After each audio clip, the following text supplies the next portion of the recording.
repeatedly. We got some concept art from the concept art team, and the way that they visualized these solar flare hits was like glowing marks and streaks all over the planet. Unfortunately, That's some thick clouds. I wonder, like, even they had to redesign a lot of the engine, like practically a whole new game engine now. Like, I wonder how long it took them to actually make the clouds and the planetary tech, because that's some beautiful looking planet. the tech for the glowing part of it is still being worked on. So we had to make do with what we could use. So it's not glowing, but you can still see a lot of the blue coming in. Yeah, as you can see, Pyro 1 already has some volumetric clouds. Not all of the Pyro planets have their volumetric clouds yet. So let's jump to one of the blue spots on the planet. I just tweaked like the sun position a little bit to make it look a bit nicer. And then you can see why it's blue. We added like tons of these crystals to Pyro 1. We've used crystals before on Wala, but I think we were a bit too we played it a bit too safe on Wala. I think we only put like crystals as ground cover assets. But for Pyro 1, we really wanted to push the shapes. So you can find like these really large crystals here. Heisenberg would be really happy here. Okay. Now, I wonder if those crystals, once the game is fully out or somewhat out, that those crystals become an actual like resource that you can gather, even with the character and the hand mining tool, that you could just gather and mine the the junk out of that stuff. And I hope that you can do a lot of more crafting and stuff like that. So I'm looking forward to it. Why not? Blue crystals. Hey, make a beam weapon. Why not? Then another interesting thing to highlight here, plans over there. So what's interesting about those is we made them like 3 or 4 years ago. They were supposed to be part of like a mission in on a space station. The mission was scrapped, unfortunately, and ever since then, this asset set has just been sitting in our like vault. It's a really cool plan set, and I'm happy that we finally found a spot to use them. So this is another spot I want to highlight. It's also important for us that we do add something memorable to each planet. In the case of Pyro 1, it's this spiky rock set that looks really intimidating. We tried to push the scale of the assets for the Pyro system. We felt like by now we got like the basic rocks and the scattering of the basic rocks to like a very good quality. So now we can explore more crazy shapes, I guess. And this is one of the sets that we made. It's not done yet. It still needs a polish pass, but I wanted to show you guys what it feels like when you're in-game walking around here. Now I want to show you my personal favorite biome of Pyro 1. It's this biome here, which has these really cool looking rock formations. They are massive in scale. Like if I jump in-game here, you get a good feeling for the scale of them. Yeah, it's possible to land your spaceship on them. It's probably really fun to race through here. We can imagine that this is going to be like a nice combat space as well, because they do provide nice cover. Let's just jump to a couple different areas on Pyro 1 before we move to Pyro 2.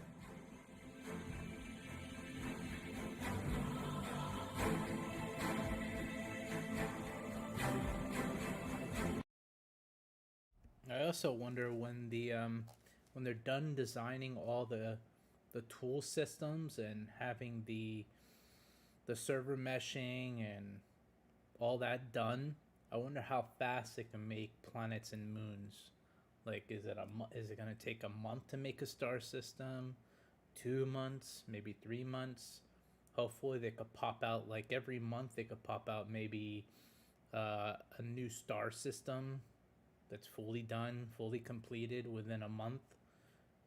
Because they got 100 star systems to go, but not every star system has the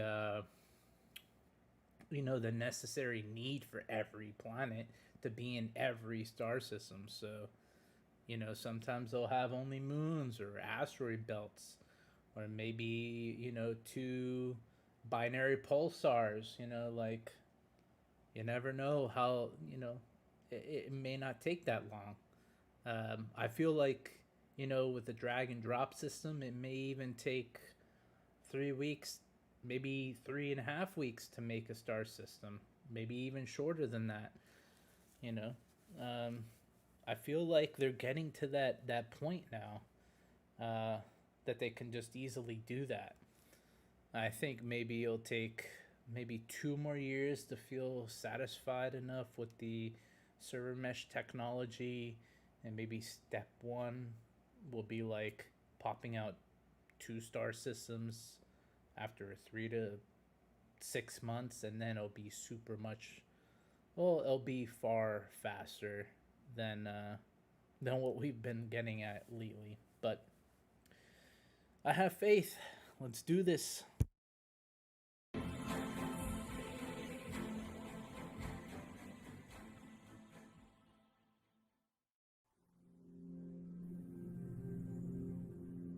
So now we're on Pyro 2.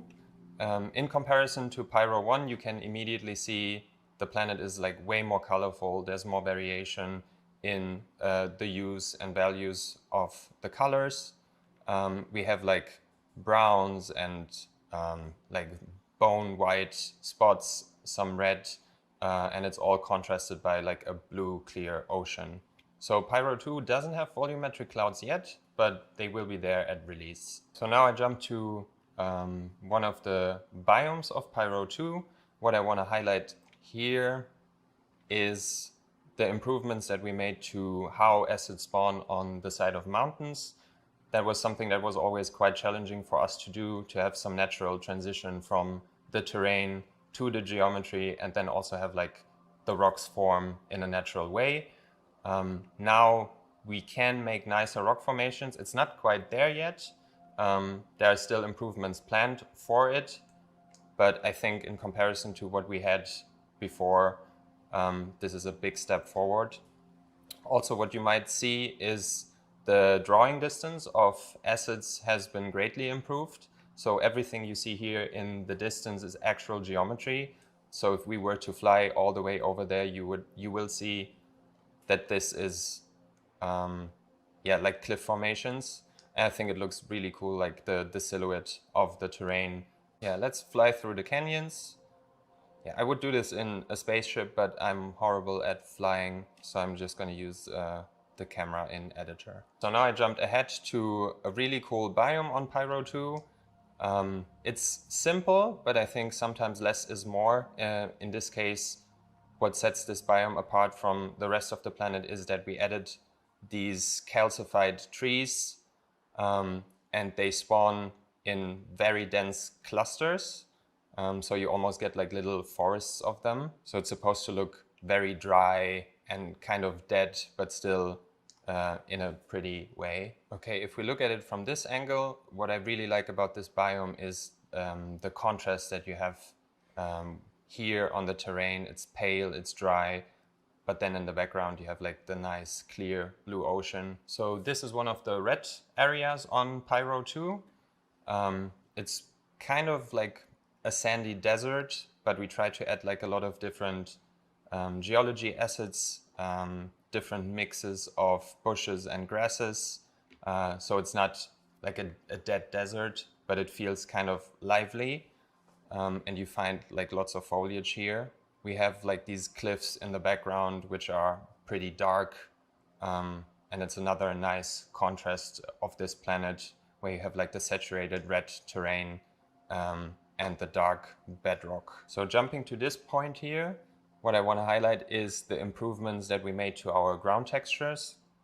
So previously, like 2-3 years ago, we had to rely a lot on ground cover assets to add geometry and detail that the ground textures alone couldn't give us. But ever since we got terrain displacement, we get like really nice shapes just from the textures alone. And then if you combine it with ground cover assets, yeah, the result is really successful, how things blend together and the amount of detail that you see on the ground.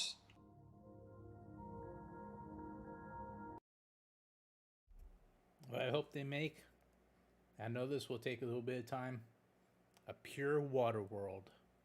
Yes, and you could take your ship or a specific type of specialized ship and you can go right into the water and you can go into a city.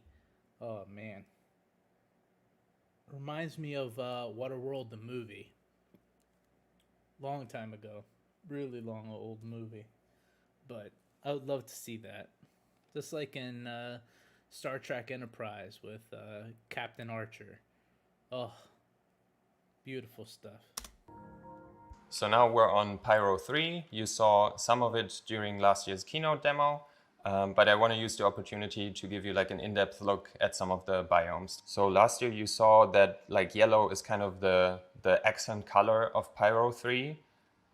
So from this distance, you can see through the volumetric clouds, like a lot of the yellow coming through. We talked about what's making it look yellow, which is the moss. And I want to like jump down to the planet surface and show you the amount of detail that you will see when going up close to the moss. So we're down at the surface now. I'm just going to jump in game. A lot of time and effort was spent on making the moss look just right. So like the right level of fluffiness and density. So it looks really nice when it like covers these rocks. And then we also have like lots of smaller moss on the ground. We combine it with like yellow grass and it makes for like a really interesting biome. So it was really important for us to make this biome look really dense. So we pushed the amount of acids that we're using. So it's basically completely covered in foliage. Compared to Hurston, for example, Hurston and microTech, which are probably our densest planets when it comes to foliage, this is way denser. The good thing is that we don't have any trees here, so all the budget we can use on ground cover, on grass. Now we jump to a Pyro coast biome. The improvements we got to the coast biomes is that we can now use a OPR override for every single biome. Previously, we could only use one global override per planet, which, as you can imagine, is not enough when you have something like Stanton 4, where you have snowy regions and the spruce tree regions, and one object preset just can't cover every coast. We added these coral, like coral geology set to have some of the yellow also along the coast. So you see here, we always have like a little bit of yellow coming through and eventually it transitions into the nice mossy areas. Previously, when we made coast object presets, we played it a bit safe and only used 1 or 2 asset sets. But due to the fact that we can now push the density along the coast as well, you can find different kinds of coral, seaweed, different pebbles and rocks, and other stuff. Now I jump to one of the volcanic regions on Pyro 3. You might not expect to find vegetation here, but we did add a little bit of vegetation to this region to make it a bit more interesting. What I want to highlight here is the quality bar that we set for ourselves when it comes to improving the look of our vegetation. So this is one of my favorite new vegetation sets that we created. You can see the amount of detail on display. Here we have like nice little flowers and these like knots or whatever, like pots. And it's just like a really cool asset set. So when flying over the volcanic regions, you will find pockets of these scattered all around, just to make the area like a little bit more lively. Before we move on, let's jump around to a couple more places.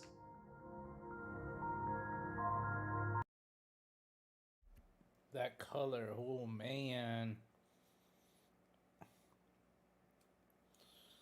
Whoever designed that tool set system to allow them to create all these beautiful planets, I just can't wait to hit Pyro. Oh, it's gonna be great. I did a little bit of game design myself, so I know it's not as easy as people think it is. But to make tool sets that allow them to drag and drop assets is a very, very good thing for game engines to have. So we'll see. Very soon, I guess, we'll have some of these beautiful star systems in our hands.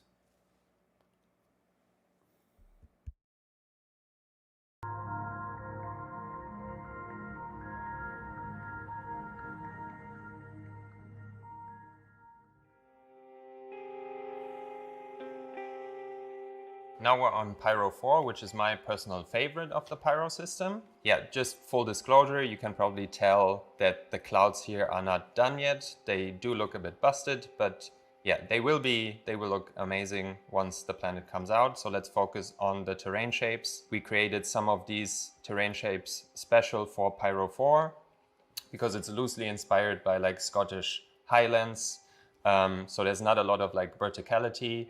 Not a lot of trees, so everything is kind of coming from the terrain and from the smaller assets that we scatter on the terrain geometry. So jumping in game, and then you can see the amount of ground cover assets on display, the variation in color, but it's all grounded by like the color of the soil, and it just looks like we have multiple new vegetation sets on display here.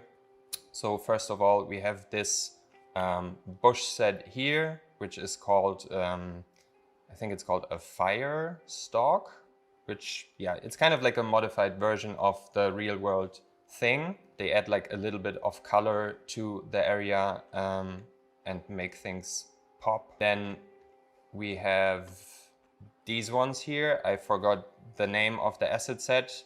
Yeah, they also look quite saturated and interesting. We also try to improve the quality of our tree sets. If you compare like the trees that we have on Hurston to these ones, the geometry count is way higher, the texture resolution is a bit higher, and they just look more polished and nicer, which means that eventually we have to go back to Hurston, to microTech, and give the trees there like a little makeover. So what was really important for us was to improve the blending between different biomes. So you see here, these are two fairly simple biomes. There's a clear distinction between them, but the transition still feels very natural. So if we go down here, you have like the red grass and it kind of feathers out. Yeah, it feels very organic and natural. Let's jump to the most experimental biome that we've made so far. So for this biome here, the concept art team gave us some really interesting concept art, because this is easily some of the biggest rock formations that we have in the game so far. Actually, let me try to fly a ship so you can see the scale of them. So they're massive in scale. And what was the hardest part about getting these to look right is that they're supposed to look really good from a distance, because you would expect something this big to be visible almost from space. But then the tricky thing is also to make them look good when you're standing up close to them. Let me jump in game so you see how big these rocks actually are. So they are massive in scale. You can probably land your spaceship on them and walk on them, and they make you feel like really small. But I think it's a really good visual that you have these like dark gray rocks against the crimson of the soil and the grass. So here's a little happy accident where we have the volumetric clouds covering the terrain. And because the height map, the difference in height is so large, we actually get like shapes of the terrain poking out of the volumetric clouds. Yeah, you can probably spot some of the tiling issues that we have here, which is something that we still need to look at. But like I said before, this is still work in progress, so it's gonna change a bit. Because I mentioned biome diversity along the coasts before, I just wanted to highlight what one of the coast biomes on Pyro 4 looks like. So this one is kind of this wet sand. We scattered some of the seaweed, some of these lava plates, and some of these pebbles. And then we also get like nice seaweed moving with the waves of the ocean. One interesting thing on Pyro 4 is that we have a massive crater region. On other planets we have individual craters which are a whole height map, or like 3-4 smaller craters on one height map. But this is actually multiple height maps forming one large crater. And you can see it all the way out in space. Like this whole region is one big crater. So it's a mix of like the global displacement texture and then the height maps of the ecosystems spawning on top. That is my favorite planet so far. It looks legitly amazing.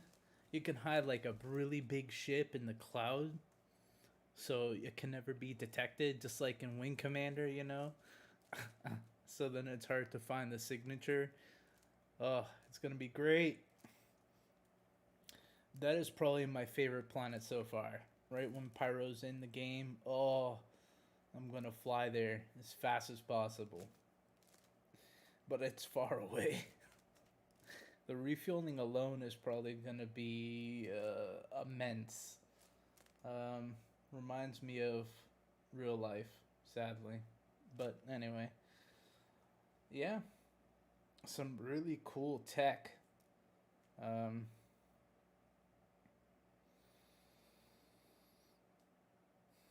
this is the kind of stuff that takes a little longer to make. Like, it's really good design. But the further they can go in having a experimental planet like this, or experimental planet like this, means that they could push the tech as far as they can, so then they could make even crazier things in the future. So I'm looking forward to it. Comment below, let me know what you all think about Star Citizen and Squadron 42 and the journey to 4.0, the patch. So let me know what you all think. Comment below. Plus the volumetric clouds make it look really epic here. Now we've flown down to the surface of the crater. We wanted this to feel very spooky and grim and kind of dark. So we have these dark fantasy forest looking trees, which look kind of creepy. Then we bring some of the red grass back from the previous biome. If we go down to the surface of the crater, you can see that we added this dark forest looking tree set, some creepy shapes, some moist looking ground cover assets, and this whole area is supposed to make you feel a bit uneasy. It's supposed to be hostile, and it's not safe without your suit on. So far we looked at 4 of the Pyro planets, so let's switch it up and look at one of the moons. This one is Pyro 5C. Similar to Pyro 4, you can see that it has a landmark that you can see from space. In this case, it's not a crater, but it's like a long streak of slick obsidian. So let's fly down to the surface of the streak and have a look what it looks like from up close.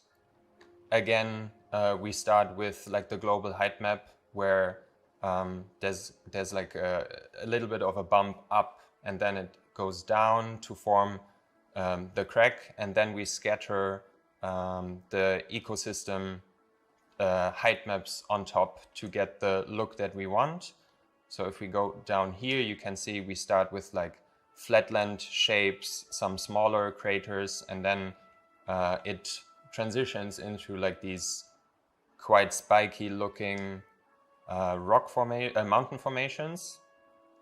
And then down here, they feather into like these longer ridges of bedrock before it becomes smooth down here. And if we jump to this point, which is a really cool spot because like the sun just hits the obsidian in the right way and everything looks like nice and shiny. You can see here that the ground looks quite different from other planets. So instead of soil, it almost looks artificial in a way. Acid-wise, we're using one of our obsidian sets that you can also find on Stanton 4. This one got a bit of an update, a bit of polish, so we improved the shapes, different textures just to make it look extra cool, like the way the sunlight hits these surfaces. To make this area a bit more interesting, we decided to add some of these white light gray shrubs, just so the area doesn't feel too samey, and it's always nice to have like the occasional pocket of vegetation. To set the obsidian biome apart from the rest of the planet, we went with the opposite route for these biomes here. So instead of being shiny and slick, they are more dry, covered in dry sand. The vegetation is dry. We added some of these spiky shapes to add some verticality to the scattering. But yeah, outside the obsidian crack, this is what you will find on the planet most of the time. So this go-to point I picked to show some of the subtle color that we added to Pyro 5C. So the obsidian crack is like kind of just dark gray, black. The desert I just showed is also light gray. So we felt this needed a bit of a color breakup. So we added some of these red hues to the occasional biome. It's very rocky. You also find the red sand on the rocks from the biome accumulation, and it looks really nice how the red creeps up into the crevices of the height maps in the background.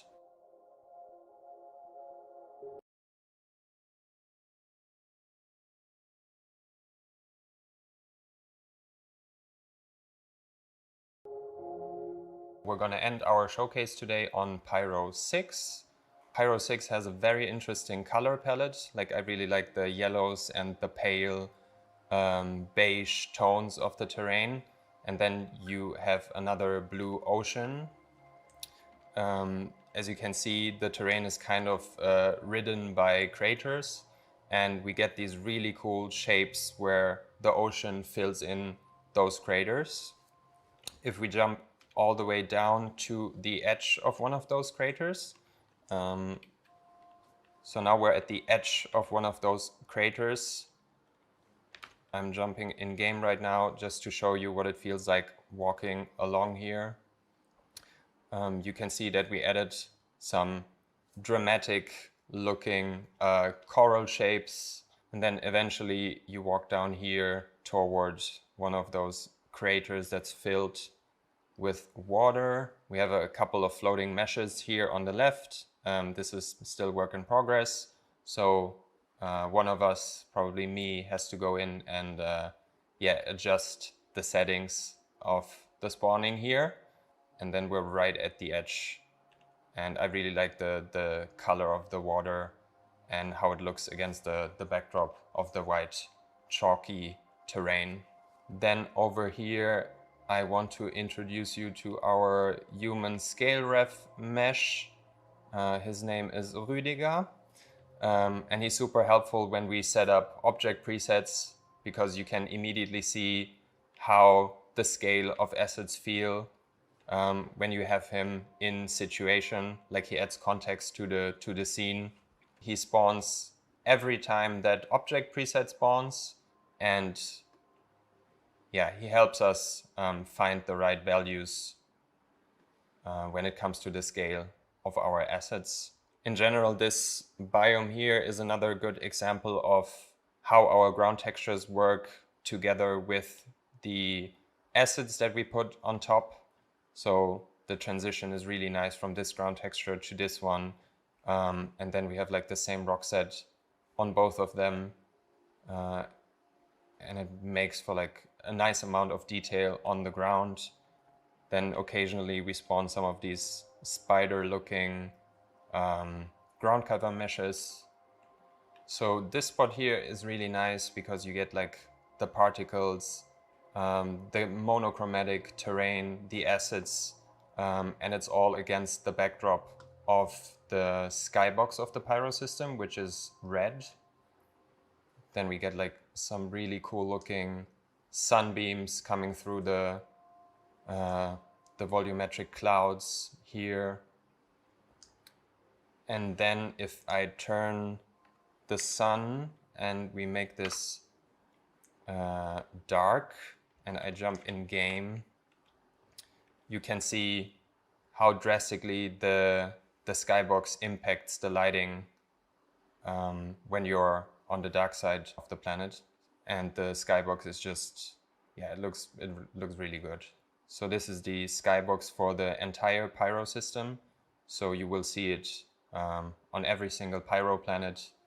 It's just that Pyro 6 has like a very thin atmosphere, so you see it well here.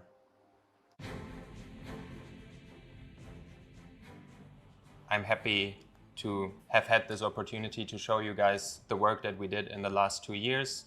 I'm super excited to see you guys explore the Pyro system for the first time, to hear your feedback. There's still work that we have to do, but I hope that you are even more excited than before after seeing what I showed you today.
I can't wait until they add creatures onto these moons and planets that we have to fight or communicate with.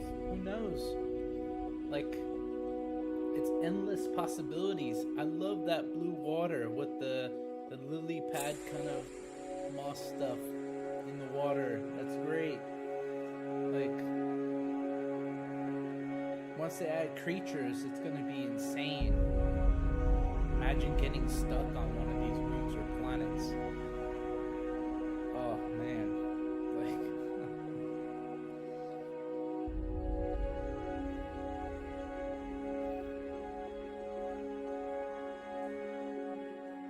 it's incredible what game engines make nowadays. Really incredible when they take their time to create the content. Yes, when they take their time. We'll be back on Saturday. Hi, my name is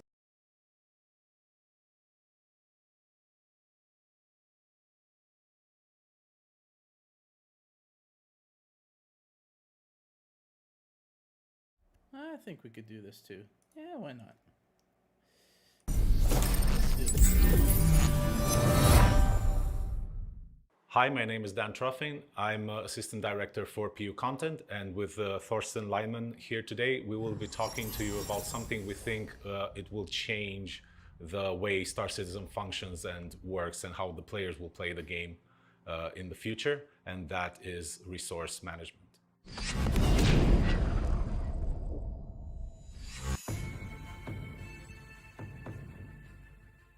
Resource management is the underlying system that allows items to produce, consume, and store resources in the game. It is the digital representation of real-life cables, pipes, tanks, batteries, or anything like this that you can imagine. It's the foundation of the ships, where you have certain resources like fuel and energy powering certain items on the ship, but it's also the system that will lie below any station or any vehicle, anything that you can imagine in our universe that actually requires a certain type of resource. Resource management is not just a system that helps ships function. It is a thing that's integral to the functionality of the entire universe. It will be the way surface outposts function, underground facilities, space stations, landing zones, everything in Star Citizen will function using resource management. So we will start with the smaller vehicles, and the gameplay for those smaller vehicles way more interesting than what we have right now. And from that, we can move on to like bigger ships, and finally the capital ships will have a real purpose in the world, and where it will have a real meaning that you have the multiple roles inside those ships. It will drastically increase the time to kill for all vehicles in Star Citizen, and it will encourage people to disable ships rather than destroy them.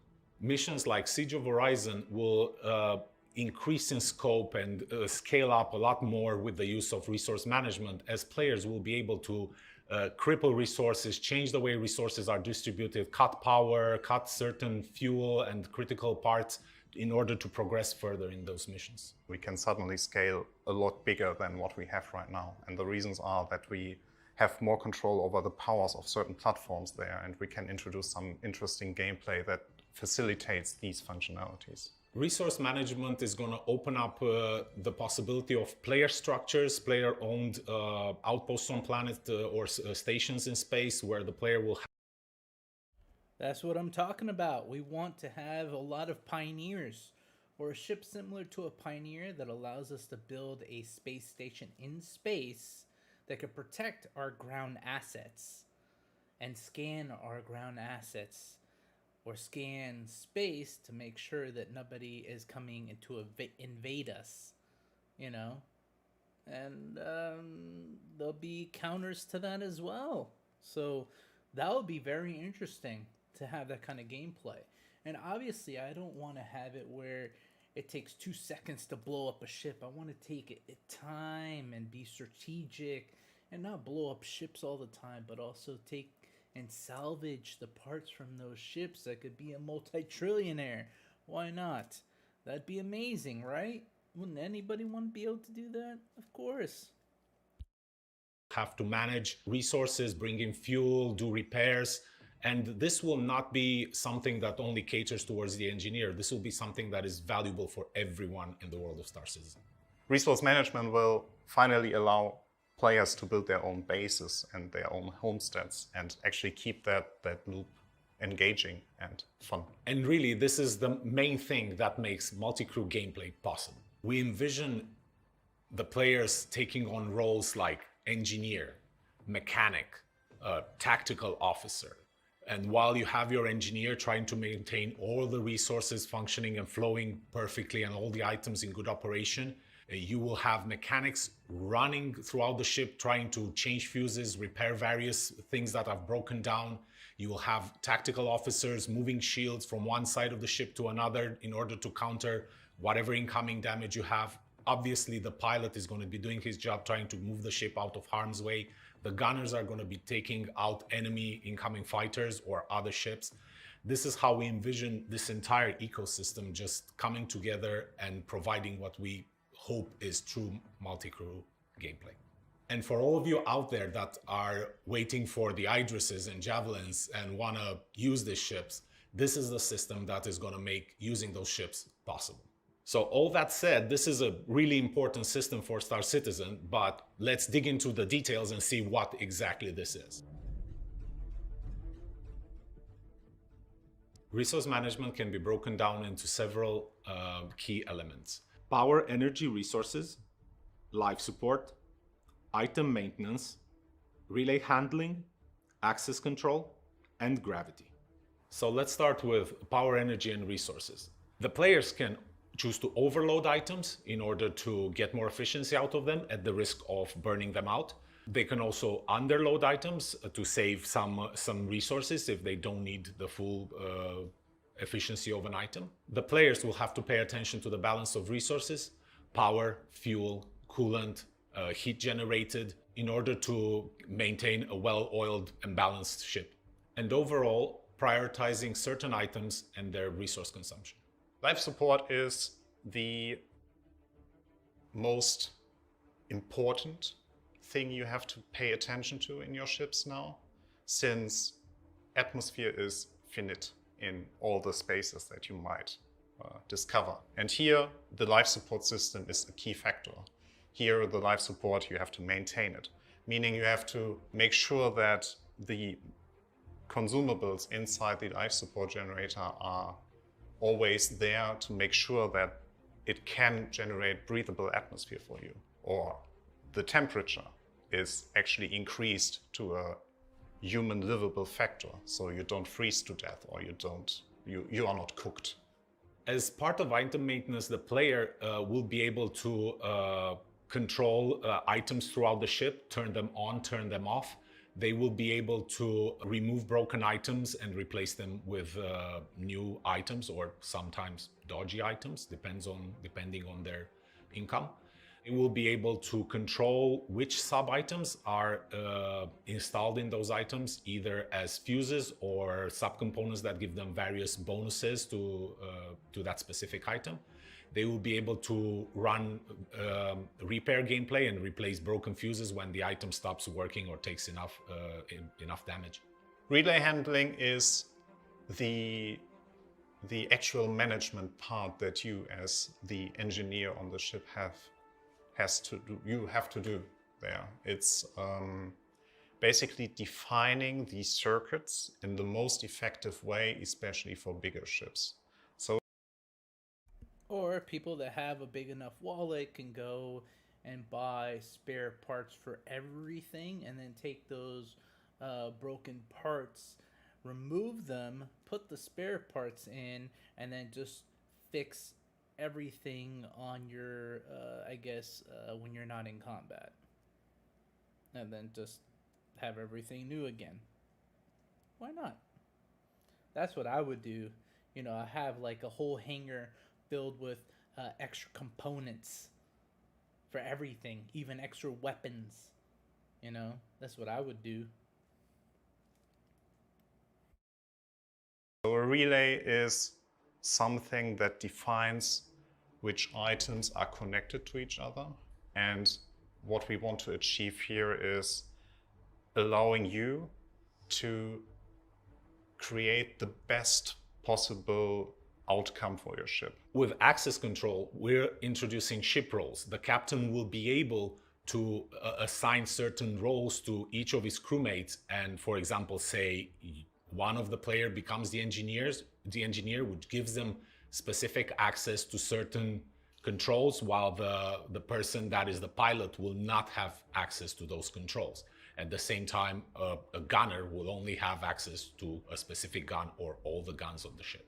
And finally, gravity. So gravity is the concept that you experienced already in every ship. So there's always a ground, there's always a down, there's always an up.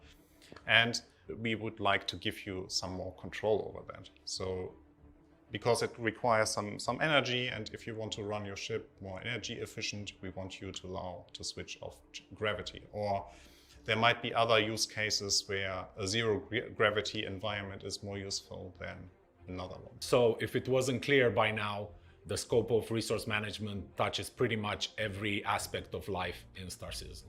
So we're doing a lot of talking, but I bet what everyone would like to know is where are we with all of this right now? Currently, we have working in-engine prototypes of the following systems: power, gravity, life support, and the relay network. With a power system, we can overpower and underpower items. We can set the priorities of item producers and consumers inside the ship, and we can set the path of resources inside the ship through the resource relay network. And with a power system, we already can distribute the base energy and base fuel throughout the ship. So we can make sure that each item actually gets the resources they need. Creating your own resource path is basically defining the routes, or the most efficient routes that the energy or the resources have to take throughout your ship.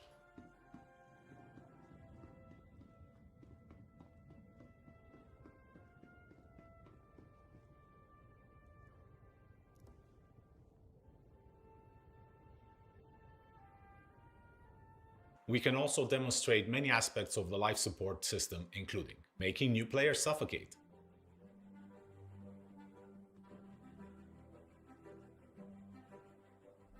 That's dangerous. No, don't do it. Don't. No. No. The door's open, so how can you make them suffocate if the door is open? Maybe, oh yeah. The person that's outside has a helmet on. That's right. Yeah. That's so crazy. Wow. You'll see a lot of gameplay for that. A lot. fire expulsion.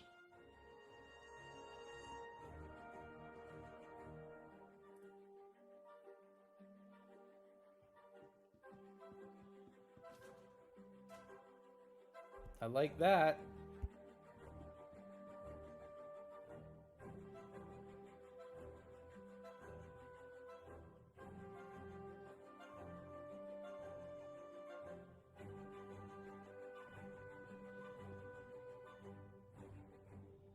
It's okay. We'll just go paint it, after it's broken. Paint it, Change the temperature in each room. fix it all. Oh, you could change temperature? Really? I didn't even know they had that in the game yet. Wow. Whoa. So you can freeze a person. Oh boy, here we go. Everybody's gonna freeze people to death and then take all their stuff.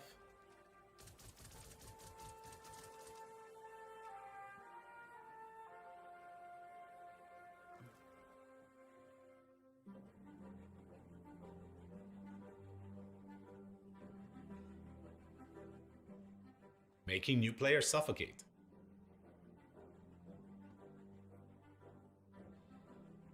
Don't do this at home, people. Just don't. No, don't. Oh my god. Venting and filling rooms with atmosphere.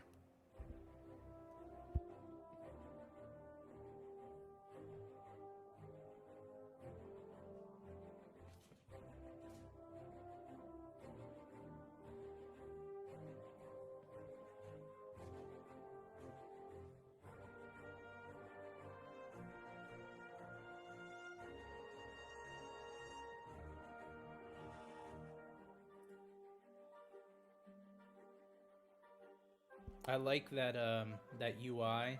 They just need to make it a little bit look a little bit better, but and making players suffocate again. oh, on a ship. No. Oh, in the middle of nowhere.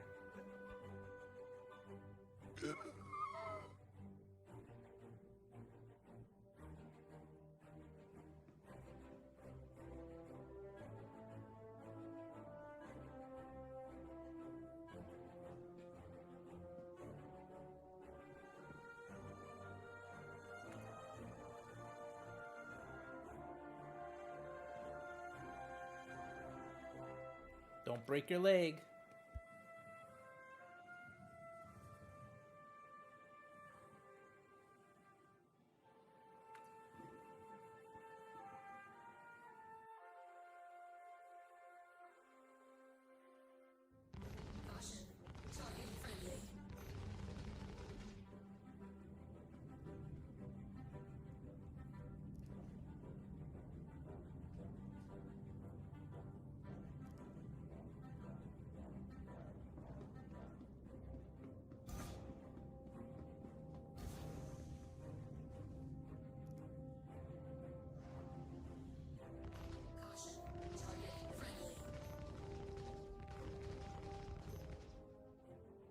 In the last year, we've made tremendous progress with the resource management system, but with a system that is this big and complex, we do not want to rush it. We want to just get it right and get it right from the beginning.